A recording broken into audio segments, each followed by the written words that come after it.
우리 오늘 함께 볼 하나님 말씀은 디모데전서 5장 8절 말씀입니다. 디모데전서 5장 8절 말씀, 제가 가지고 있는 성경으로 340면에 있습니다.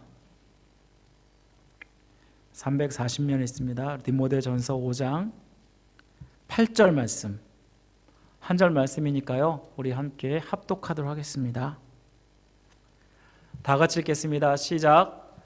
누구든지 자기 친족, 특히 자기 가족을 돌보지 아니하면 믿음을 배반한 자요 불신자보다 더 악한 자니라.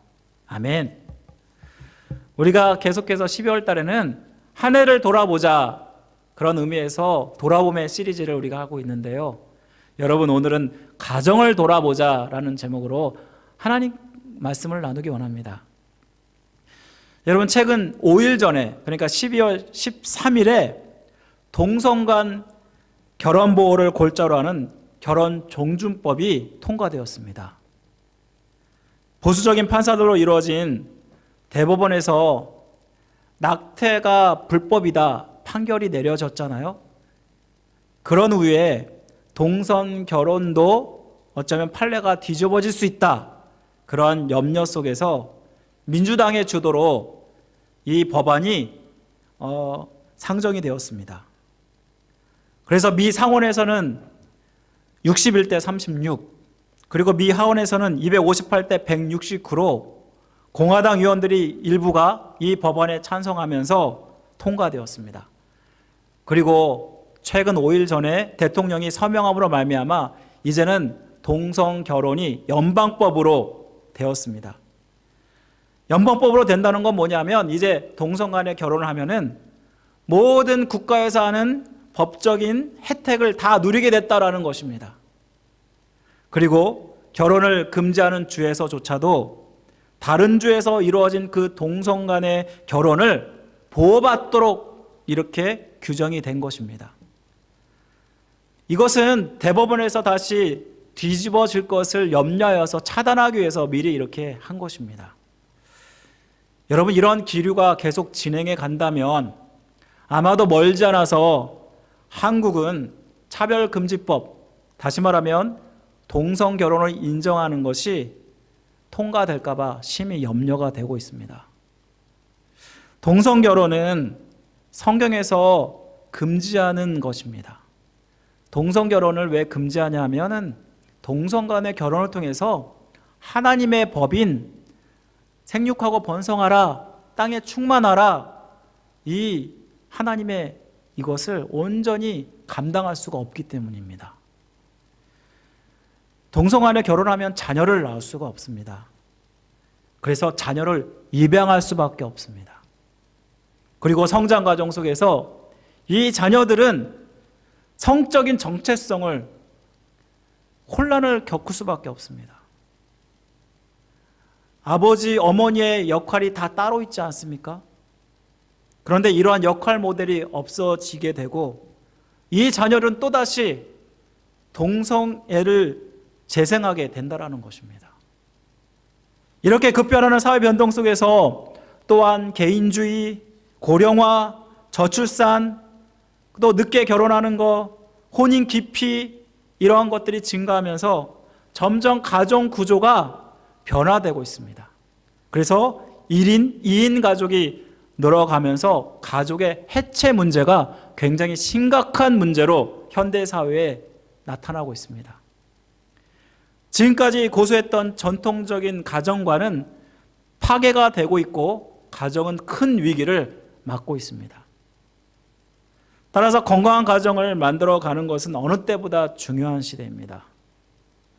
사랑하는 성도 여러분, 한 해를 우리가 정리하면서 우리는 자기 개인뿐만 아니라 교회뿐만 아니라 우리의 가정을 돌아보셔야 됩니다.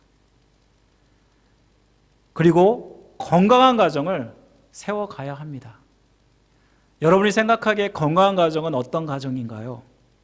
어떻게 우리는 세워가야 될까? 오늘 본문을 통해서 생각해 보기를 원합니다. 여러분, 건강한 가정 하면 어떤 가정일까요? 우리가 건강한 가정을 알기 전에 우리는 가정이 무엇인가 우리가 살펴볼 필요가 있습니다. 가정은 두 사람의 남녀가 만나서 결혼을 하게 되고 생명을 낳게 되고 이를 통해서 행복이 만들어지는 곳이라고 할 수 있습니다. 자녀들은 이런 가정에서 가정의 소중함을 알게 되고 결혼을 소망하게 됩니다. 가정은 사회와 국가를 이루는 데 있어서 가장 기본적인 공동체입니다. 인류 역사상의 최초의 사회 공동체가 무엇이냐면 바로 가정입니다. 그리고 가장 역사적으로 오래된 그러한 공동체라고 하면은 가정이라고 할 수밖에 없습니다. 왜냐하면 이 가정은 하나님이 세우셨기 때문입니다. 여러분, 하나님이 사람을 창조하셨는데 남자와 여자로 창조하시죠. 그리고 인류 최초의 부부가 되게 하셨잖아요. 그 인류 최초의 부부가 아담과 하와가 아닙니까? 하나님을 대신해서 세상을 다스릴 자로 만드신 것이 바로 사람입니다. 첫 인간 부부에게 어떤 사명을 주셨습니까? 창세기 1장 28절에 보시면 생육하고 번성하라, 땅에 충만하라, 땅을 정복하라, 바다의 고기와 공중의 새와 땅에 움직이는 모든 생물을 다스리라. 그래서 가정을 세우는 것은 우리의 사명이라고 할 수 있습니다. 이는 단순히 자녀를 많이 낳는 것을 이야기하는 것이 아닙니다. 하나님이 창조하신 모든 피조물을 다스리고 지키면서 선한 영향력을 가지는 것, 미치는 것, 바로 이것이 가정이라고 할 수 있습니다. 이 가정을 통해서 우리는 참된 인간의 도리를 알게 됩니다. 사랑이 무엇이고 또 관심이 무엇인지를 알게 됩니다. 또 사회생활로 나가기 전에 인간으로서 어떻게 인간관계를 맺어가야 되는지를 우리는 알게 됩니다. 그래서 가정이 든든하지 못하면 사회도 든든하지 못하고 사회가 든든하지 못하면 국가도 든든하지 못합니다. 반면에 가정이 든든하면 사회와 국가는 든든할 수밖에 없습니다. 그렇다면 건강한 가정은 어떤 가정일까? 여러분, 건강한 가정은 어떤 가정이라고 생각하십니까? 시편 127편 1절에 보시면 여호와께서 집을 세우지 아니하시면 세우는 자의 수고가 헛되다라고 말씀합니다. 다시 말씀드리면 건강한 가정은 하나님이 주인 되셔서 하나님이 세워가시고 하나님이 지켜가시는 가정, 바로 이런 가정이 건강한 가정이라는 것입니다. 우리는 하나님을 섬기는 신앙인으로서 가정 안에서 가족이 모두가 하나 되어서 믿음의 가정을 세워가는 것이 우리의 사명이라고 할 수 있습니다. 여러분, 기독교 가정은 정말로 가정을 소중히 여깁니다. 어떤 사람들 기독교를 오해합니다. 신앙을 위해서 가정을 포기해야 한다라고 가르칩니다. 이전에 어떤 집사님 부부가 저에게 상담을 하려고 찾아오셨습니다. 자기 자녀와 부모가 정말 가까운 지척에 살고 있는데 지금 왕래도 하지 않고 연을 끊고 살고 있다라는 이야기를 하는 것입니다. 이렇게 만나지 못하게 하는 그 이유가 뭐냐면 어떤 목사님의 방해 때문이라고 합니다. 이 교회에 가족이 함께 처음에 출석하게 되었는데 함께 신앙생활하다가 그 부모가 목사님이 전하는 말씀이 좀 이상해서 그 교회를 나오게 되었다고 합니다. 그런데 자녀들과 함께 나가자 했는데 자녀들이 안 나가더라는 것입니다. 그랬더니 알고 보니까 그 목사님이 이 자녀들에게 이렇게 교회를 나가고 그리고 너희들이 다른 교회 가는 거 사탄이 하는 짓이다. 지금 부모님은 사탄의 역할을 하는 거다. 그러면서 가족 간에 신앙생활 하는 것을 방해하고 있었던 것입니다. 그래서 이분들이 이 목사님이 어떤 분인지 어떻게 해야 되는지 저에게 문의하려고 찾아왔던 것입니다. 가정이 이단과 연관되니까 정말 이 가정을 회복하는 것이 쉽지 않았습니다. 이 두 분이 우리 교회에 정식적으로 출석하기로 결정하시고 이제 제자훈련을 받게 되었습니다. 그런데 이들이 가장 싫어하는 구절이 제자훈련 가운데 나왔습니다. 그 구절이 뭐냐면 누가복음 14장 26절 27절 말씀입니다. 무릇 내게 오는 자가 자기 부모와 처자와 형제와 자매와 더욱이 자기 목숨까지 미워하지 아니하면 능히 내 제자가 되지 못하고 누구든지 자기 십자가를 지고 나를 따르지 않는 자도 능히 내 제자가 되지 못하리라. 이 목사님 부부가 자기의 자녀들을 꼬시기 위해서 사용하는 구절이 이 구절이라는 것입니다. 부모와 자녀가 마치 원수인 것처럼 그렇게 만들어서 이 자녀들이 부모를 따라가지 못하게 하고 있었던 것입니다. 이 구절만 보면 어떤가요? 마치 예수님을 믿는 기독교 신앙이 가정을 파괴하는 주범처럼 보이지 않습니까? 하지만 기독교는 가정을 결코 부인한 적이 없고 가정의 중요성을 간과한 적이 없습니다. 오히려 가정을 강조하는 것이 기독교입니다. 우리가 10계명 중에서 제5계명이 무엇입니까? 내 부모를 공경하라. 또한 골로새서 3장 20절에 보시면 자녀들아 모든 일에 부모에게 순종하라. 이는 주 안에서 기쁘게 여기는 것이라 라고 말씀합니다. 또한 에베소서 6장 4절에 보면 또 아비들아 너희 자녀들을 노엽게 하지 말라. 오직 주의 교훈과 훈계로 양육하라. 이런 말씀만 보면은 어떤가요? 얼마나 이 말씀이 가정을 강조하고 있습니까? 우리가 방금 누가복음 이 말씀은요, 지금 제가 드린 여러 가지 말씀과 모순되는 것처럼 보이겠지만 결코 그렇지 않습니다. 누가복음의 말씀은 우선순위의 문제라는 것입니다. 주님을 가장 우선순위에 두고 그리고 다른 사람들을 사랑하라는 그 말씀이 아닙니까? 오늘 말씀도 기독교가 가정을 얼마나 중요시 여기는 말씀입니까? 우리 본문을 다시 한번 읽어보면 누구든지 자기 친족 특히 자기 가족을 돌보지 아니하면 믿음을 배반하는 자요 불신자보다 더 악한 자니라 라고 말씀하지 않습니까? 이 말씀에서 누구든지라는 말씀은 어떤 사람도 예외 없이라는 말씀입니다. 어떤 사람도 예외 없이 자기의 친족과 가족을 돌봐야 한다라고 말씀합니다. 여기 보시면 친족은 혈육으로 이루어진 일가 친척들을 이야기할 것입니다. 가족보다는 좀 더 넓은 단위라고 할 수 있습니다. 그리고 가족은 직계 가족을 이야기하는 것으로 현재 몸을 부딪혀가면서 함께 생활하는 모든 식구들을 이야기할 것입니다. 이 말씀에서 가족을 돌보지 아니하는 것이 믿음을 배반하는 것이요 불신자보다 더 악하다라고 말씀하고 있습니다.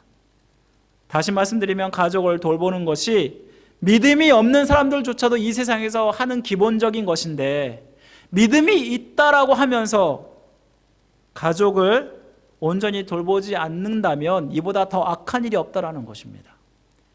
여기 보시면 믿음을 배반한다라는 말씀이 나오는데 배반한다는 말은 믿음을 부인한다라는 뜻을 가지고 있습니다. 가족을 돌보지 않는 것이 믿음을 부인하는 것과 다를 바가 없다. 그만큼 신앙생활에서 중요한 것이다 라고 이야기하는 것입니다. 믿는 사람에게 있어서 가정을 돌보는 것은 정말 중요한 것입니다. 오늘 말씀에서 무엇보다 우리가 돌보다라는 말을 주의 깊게 살펴봐야 됩니다. 여러분, 가족을 돌보다라는 말이 무슨 뜻일까요? 가족을 돌보다.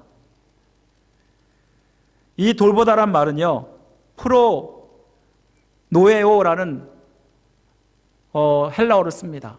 프로라는 말이 전에라는 말이고 노에오라는 말은 알다, 보다라는 뜻을 가지고 있습니다. 합치면 미리 알다, 보다라는 뜻을 가지고 있습니다. 여러분, 히브리어로 혹시 여호와 이레라는 말 들어보셨죠? 여호와 이레. 이 말이 무슨 뜻인가요? 하나님이 미리 준비하시다라는 뜻 아닙니까? 하나님께서 아브라함의 믿음을 시험하기 위해서 자기의 독자 이삭을 바치라고 말했습니다. 아브라함의 그 말씀에 순종하여서 모리아산에 가서 이삭을 바치려 할 때 하나님께서 이삭을 대신해서 양이 숲풀에 거쳐 있는 것을 보게 하지 않으십니까? 이때 아브라함이 말합니다. 여호와 이레라고 말하지 않습니까? 아, 하나님이 미리 준비해 주셨구나 라는 뜻이 아닙니까? 다시 말씀드리면 프로노에오라는 말씀은 하나님께서 이 가족의 필요를 알고 채워줘야 한다라는 뜻을 가지고 있다는 것입니다. 무엇보다 우리는 가족의 화목을 위해서 가족들의 필요를 채워줘야 합니다. 그래서 불신자보다 더 행복한 가정을 만들어 가야 됩니다. 그리고 하나님만 섬기는 그러한 믿음의 가정을 만들어 가야 한다는 것입니다. 그렇다면 가정을 하나님만을 온전히 섬기는 믿음의 가정으로 세우기 위해서 우리가 어떤 필요를 우리 가족들을 위해서 채워줘야 될까요? 여기엔 두 가지가 있습니다. 첫 번째는요, 육적인 필요를 채워줘야 된다는 것입니다. 우리 한번 따라해 볼까요? 육적인 필요를 채워줘야 된다. 우리 오늘 말씀의 배경은 사도 바울이 에베소에서 목회하고 있는 디모데에게 보내는 편지라고 할 수 있습니다. 오늘 본문에 보면 이 본문이 속해 있는 말씀 전체의 문맥은요, 과부에 대해서 권면하는 장면입니다. 어느 구절보다 과부에 대한 말씀이 길게 나와 있고 에베소에서 특별히 과부가 많았던 것으로 보입니다. 성경에서 과부하면은 나그네와 노아, 그 다음에 고아와 함께 당시의 사회적으로 가장 약자를 이야기하지 않습니까? 하나님이 특별하게 관심 갖고 보호하시는 사람이 이 약자들이 아닙니까? 여기서 과부는 누구입니까? 보통은 남편이 죽고 홀로 된 그러한 부인들을 이야기하는데 경제적으로 굉장히 궁핍한 자들을 이야기합니다. 당시의 과부는 남존 여비 사상으로 인해서 사회 분위기 속에서는 결코 경제활동을 할 수 없는 자들이었습니다. 그런 기회가 주어지지 않았습니다. 유산을 물려받지 못하거나 누군가 자기를 보양할 어떠한 사람이 없으면 이 과부는 입에 풀칠하기도 굉장히 어려운 처지에 있는 사람입니다. 이런 사람들을 교회가 돕는 것이 마땅하다라는 것입니다. 그런데 모든 과부를 다 돕는 것이 아니라 여기에는 조건이 있다라는 것입니다. 만약에 그 가족이 있다라면 1차적인 책임은 교회의 책임이 아니라 바로 이 가족에게 있다라는 말씀을 하면서 이 말씀을 하고 있는 것입니다. 우리 4절 말씀을 보시면 이런 말씀이 나옵니다. 만일 어떤 과부에게 자녀나 손자들이 있거든 그들로 먼저 자기 집에서 효를 행하여 부모에게 보답하기를 배우게 하라. 이것이 하나님 앞에서 받으실 만한 것이니라. 여기서 자녀나 손자가 과부인 어머니의 필요를 채워주는 것, 이것이야말로 당연한 것이다 라고 말씀하고 있습니다. 하지만 요즘 시대에 부모를 공경하는 것이 당연하지 않게 여겨지는 시대가 되었습니다. 점점 사람들이 오래 살면서 혼자 사는 독거노인들이 늘어가고 있습니다. 20년 전에 비해서 노인 80%가 자식과 떨어져 삽니다. 그리고 93%가 혼자서 사는 것을 더 선호합니다. 왜냐하면 자녀들에게 부담을 주지 않기 위해서입니다. 문제는 뭐냐면 이렇게 자녀들이 부모님들을 혼자 내버려 두고 어떤 시니어 아파트나 어떤 센터에 맡기면 더 이상 자녀들이 찾아오지도 않고 그렇게 쓸쓸하게 돌아가신 분들이 많다라는 것입니다. 그래서 이런 곳에 살고 있는 부모님들의 생전 소원은 자녀들만 한 번이라도 더 봤으면, 그 손주들을 한 번이라도 안아봤으면, 이런 것들이 소원이라고 합니다. 제가 이와 관련해서 한 이야기가 생각이 납니다. 부산에 사는 한 노인이 서울에 사는 아들에게 전화를 걸었습니다. 우리 이혼한다! 그랬더니 그 아들이 이게 무슨 말씀이세요? 지긋지긋해서 같이 못 살겠다. 내가 대전 누이에게 알려줘라. 동생에게 이 말을 들은 누이는 발끈해서 당장 부모님에게 전화를 했습니다. 이 누이는 이혼은 안 돼요. 우리가 갈 때까지 그냥 계세요. 그러자 노인은 수화기를 내려놓고 옆에 있는 할머니에게 말합니다. 이제 됐어요. 얘들 우리 결혼기념일에 올 거예요. 여러분, 이 말씀이 이 우스갯소리처럼 보이지만 정말 뼈가 있지 않습니까? 자식이 부모를 찾아보지 않는 모습을 비판적으로 이렇게 꾸며낸 그런 이야기이지 않습니까? 요즘에는 심지어 재산 문제로 존속살해를 하는 일들이 비일비재합니다. 여러분, 인터넷을 한번 쳐보세요. 자녀가 부모를 죽인 사건 딱 치면요, 해마다 그런 사건이 얼마나 많은지 모릅니다. 가족 간에 서로 상처받으면 왕래를 끊고 서로 무관심합니다. 육적인 필요를 채워주지 않아서 서로 서운해지고 불안한 일들이 얼마나 이 땅 가운데 비일비재하게 일어나는지 모릅니다. 하지만 사람들 가장 힘들 때 그 필요를 채워주면 그 사람의 그 은혜 평생 잊지 못합니다. 가족들이 육신적으로 필요를 채워주는 일이야말로 가족들이 불화를 극복하고 화목하게 되는 일이 아닙니까? 무엇보다 주님을 우리의 주인 삼는 일이 바로 이렇게 가족의 육적인 필요를 채워주는 일인 것입니다. 여러분, 예수님이 이 땅 가운데 복음을 전하러 오셨죠. 그렇지만 주님이 복음만 전하지 않으셨습니다. 주변에 있는 연약한 자들을, 병들을 고치시고 또 오병이의 기적을 통해서 먹을 것들을 주지 않으십니까? 왜 이런 일들을 하실까요? 바로 육적인 필요를 채워주면서 복음을 전하는 것이 주님께서 기뻐하시는 모습이었다는 것을 말씀해 줍니다. 만약 우리가 가족의 육적인 필요를 채워주지 않는다면, 그러면 복음을 전할 때 그 가족은 화목될 수가 없습니다. 어떻게 저런 사람들이 예수님을 믿어? 난 저런 예수 안 믿어. 이렇게 반응한다라는 것입니다. 우리가 가족이 화목되고 더더욱 하나님을 믿는 믿음의 가정으로 세우기 위해서 육적인 필요를 채워주는 일이 얼마나 중요한지를 우리에게 이야기해 주는 것이 아닙니까? 여러분, 나도 이제 부모가 되었고 우리도 점점 나이가 들어갈 것입니다. 이런 것들을 생각하면 더 부모를 공경하고 사랑으로 돌보게 하는 것, 이것이 얼마나 중요한지 모릅니다. 이것이 오늘 말씀에서는 하나님이 기뻐하신 일이라고 말합니다. 오늘 4절 말씀에 보시면 마지막에 이것이 하나님께서 받으실 만한 것이니라라고 말씀하지 않습니까? 하나님은 부모의 육신적 필요를 채워주는 자에게 축복하신다라는 것입니다. 어느 정도냐 하면 내 부모를 공경하라. 그리하면 너의 하나님 나 여호와가 내게 준 땅에서 내 생명이 길리라 라고 말씀하지 않으십니까?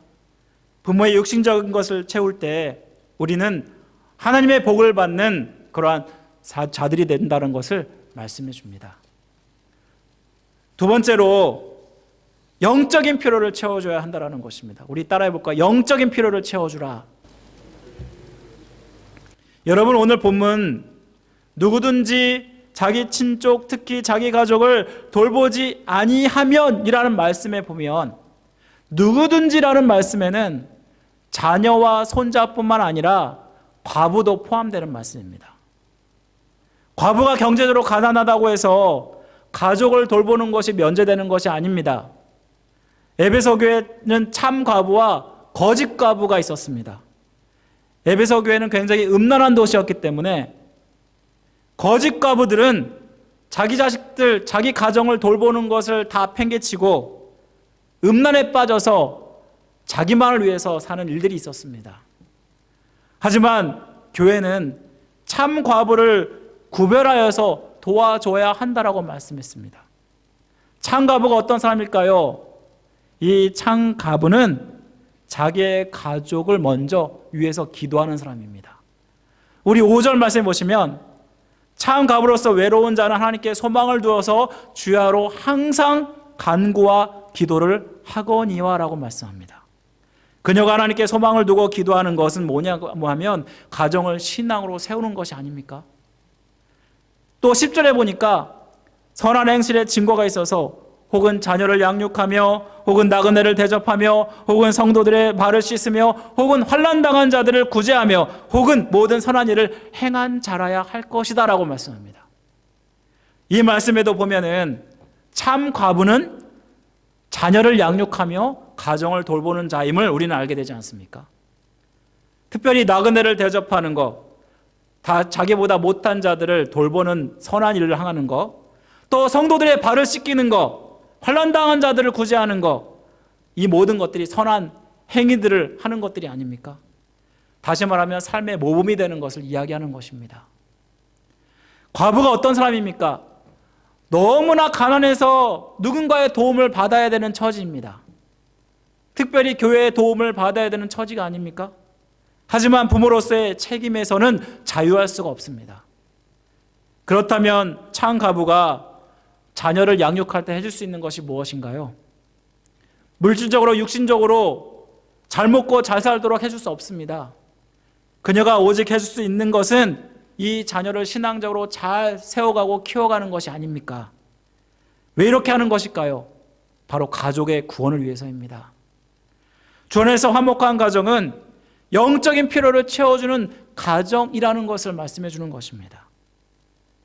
여러분, 우리 중에 믿지 않는 부모, 믿지 않는 자녀들이 있습니다. 우리가 하나님의 받은 그 은혜가 작으면 자녀들에게 무관심할 것입니다. 하지만 하나님이 받은 그 은혜가 너무나 크면은 이들이 믿지 않는 것에 대해서 가슴 아파하고 마음 졸이면서 우리는 기도하지 않겠습니까? 여러분, 가족 믿으면 가족을 구원하는 것이 가장 쉽습니다. 주 예수를 믿으라.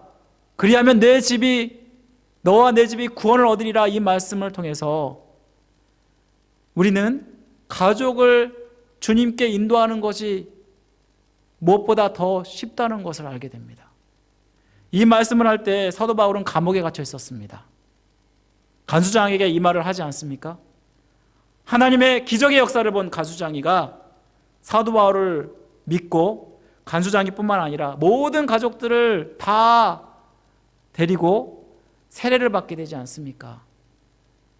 가족이 주님을 믿으면 이렇게 하나님 믿는 게 더 쉽다라는 것을 말씀해 줍니다. 무엇보다 우리는 가족의 영혼 구원을 위해서 기도해야 됩니다. 그리고 뿐만 아니라 본이 되어야 합니다.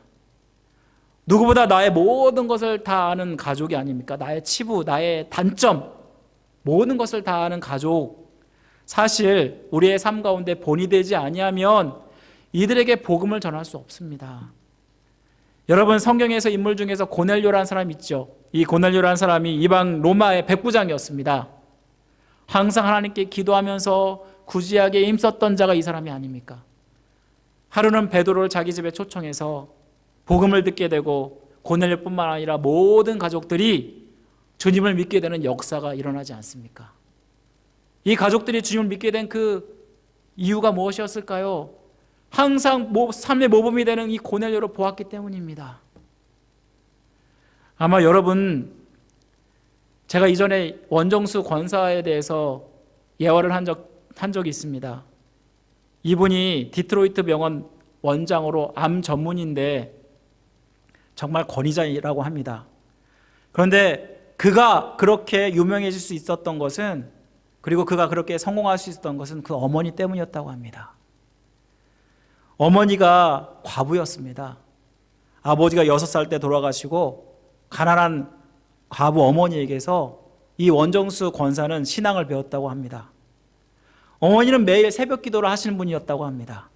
비가 오나 눈이 오나 날씨가 춥던 덥던 1시간 반 정도의 그 거리를 매일 오가면서 새벽 기도를 하셨습니다.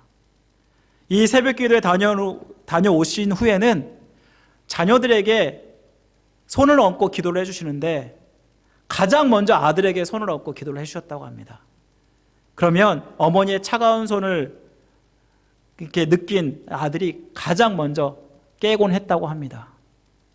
어머니는 자녀들을 위해서 기도 소리를 이렇게 듣게 되는데, 하나님, 이 아들을 제 힘으로 어떻게 기르겠습니까? 하나님, 이 딸들을 제 힘으로 어떻게 기르겠습니까? 하나님 아버지 도와주세요 라고 기도했다고 합니다.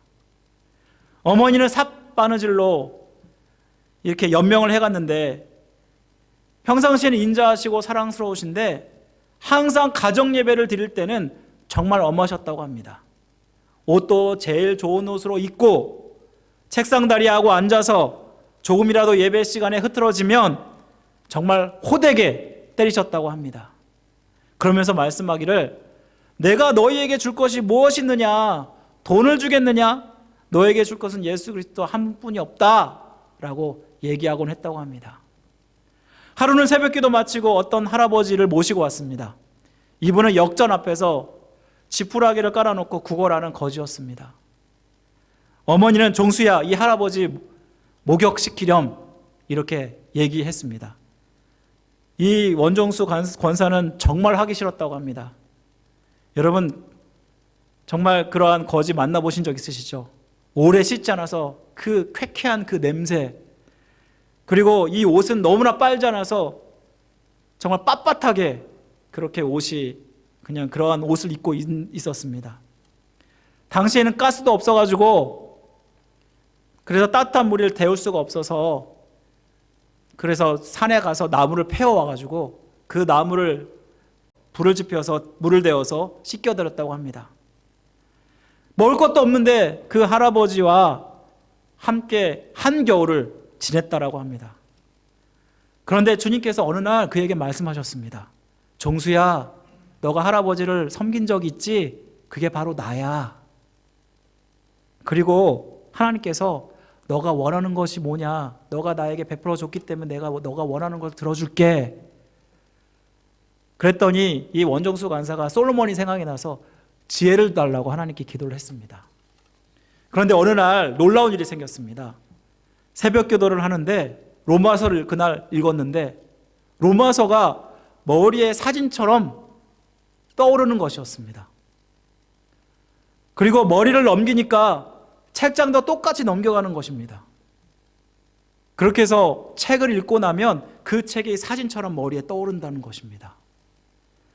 이러한 지혜의 은혜를 받고 나니까 전교 410등에서 전교 3등이 되더니 그 다음에는 1등이 되었습니다. 여러분, 그래서 그가 서울대 의과 대학을 수석으로 입학하고 졸업했습니다. 그리고 전국의사고시에서 수석으로 합격하여서 결국 미국에 와서 훌륭한 의사가 되었다라는 것입니다. 여러분, 원종서 권사가 있게 한 것이 그는 말하기를 자기 어머니 때문이라고 이야기합니다. 그렇습니다. 자기 자신의 영적인 필요를 채워줄 때 하나님은 그 가정에 복을 내리신다는 것을 말씀해 줍니다. 말씀을 마칩니다. 여러분, 우리의 목표는 건강한 가정을 이루는 것입니다. 가족의 영혼 구원을 위해서 주 안에서 화목한 가정을 세우는 것이 얼마나 중요한지 모릅니다.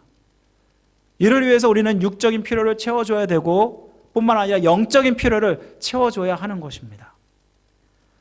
저는 우리 크리스마스가 되어서 이제 아마 여러분들 가족과 함께 만나게 되고 또 멀리 떨어져 있는 분들은 서로 전화 연락으로 통화를 하시게 되겠죠. 우리가 정말 주님 안에서 서로 이번에는 기도해 주는 게 어떨까요? 정말 그 아이를 축복하면서 하나님의 은혜가 이 자녀들과 또 부모에게 임할 수 있도록 서로를 위해서 기도해 줄 때 하나님이 기뻐하시는 건강하고 하나님이 기뻐하시는 정말 축복받는 그런 가정이 세워질 줄 믿습니다. 우리 마지막으로 우리 이렇게 인사해 볼까요? 가정을 돌아봅시다. 우리 함께 서로 인사하겠습니다. 가정을 돌아봅시다.